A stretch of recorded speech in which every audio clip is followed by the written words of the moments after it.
আপনারা কিন্তু কখনো আপনাদের ব্যক্তিগত স্বার্থের জন্য কিছু করেননি, আপনারা করেছেন পত্রিকার জন্য।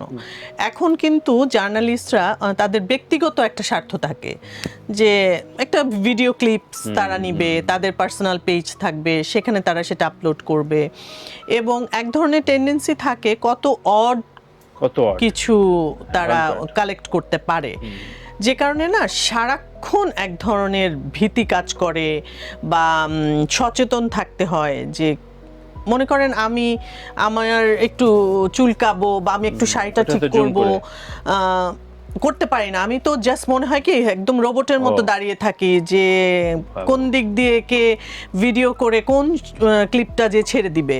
কারণ সবার ব্যক্তিগত একটা করে পেজ থাকে, তারা সেই পেজে সেইগুলো ছাড়ার চিন্তা করে, ভাইরাল হওয়ার চেষ্টা করে।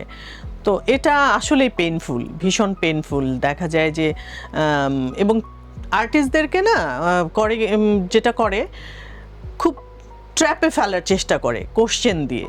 ধরেন এমন একটা কথা আমার মুখ দিয়ে বলিয়ে নিবে যে যেটার মিনিংটাই চেঞ্জ হয়ে যাবে।